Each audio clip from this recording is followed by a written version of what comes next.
KHS News. I'm Brittany Goss. And I'm Ashton, And we're here to talk about news around the school. To kick off our program, tonight we have a story on mental health and its effects on students and staff around the school. Reporting here in Kings High School is Kaitlyn McCorkle. So what kind of advice would you give to students struggling with mental health? The first thing I would do is tell them to make sure that they are reaching out to someone, because trying to do it on your own you may not want to burden people, but people want to help you, and oftentimes you can't do it alone.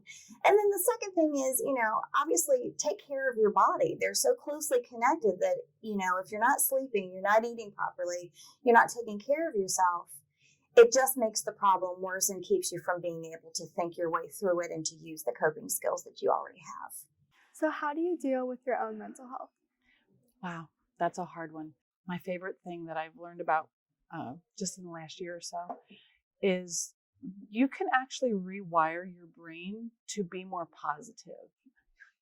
And that's not to say that we should ignore that there is suffering and that sometimes we're sad, and we should allow ourselves to feel sad when we're sad. But in general, you can kind of become more mentally strong and able to deal with those sufferings and those sad moments. It's just one of those things that you can't see necessarily, but makes a huge impact on the lives of people. How do you cope with your own mental health? If I'm not doing okay, I say, I'm not doing okay. Like, I'm really struggling right now. And then my friends help me talk through that. Like, we have those conversations. And then they can find ways to kind of uplift me and make me feel better in that moment. How do you balance school and 3 sports and work and still make sure you take care of yourself mentally? I struggled for 2 years with my mental health with everything, and it resulted in me completely stopping one of my sports for a little bit. With school and everything, I try and get my work done, and honestly, if I have to miss a practice, I miss a practice for schoolwork because school comes first. But 3 sports and a job is a lot, but I really like it. So yeah, I take time for myself. Why is mental health important to you? I think mental health is important to me because I have a lot of family and friends that struggle with it, and I just want to be someone that can help, who they can reach out to. How have you noticed a change in the mental health of students at Kings High School since Hope Squad became a program? I would say it's pretty positive as a whole, just because everyone has different resources they can access on their own. It doesn't have to necessarily be Hope Squad being the ones helping them. It's people around them, family, just people that they trust. It's almost like it's expanding, so it's a positive thing. Mental health is an extremely pressing issue in today's society. I think as students, we can both agree with that. We also have another story here at Kings High School.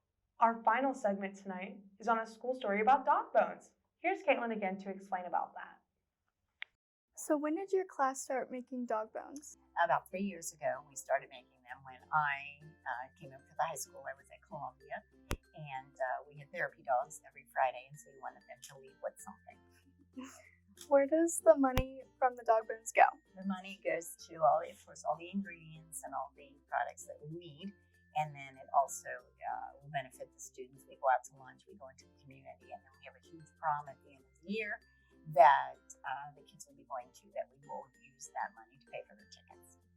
What do your students learn from running a small business and making the dog bones? Well, from running a small business, they of course learn a tremendous amount of money skills. They learn to cook. They learn to communicate with others. They learn to do advertisements. So there's a whole bunch of things that they learn just through this dog bone business. What do you like best about making the dog bones? I can work with Betray on papers. Do your dogs like the dog bones? They do love it. Good.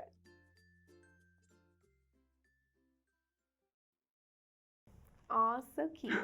Aw, I agree. Let's give a round of applause for those dog bones. Well, it is a tough crowd. Well, I'm Brittany. And I'm Ashton. Tune in next time for more KHS News.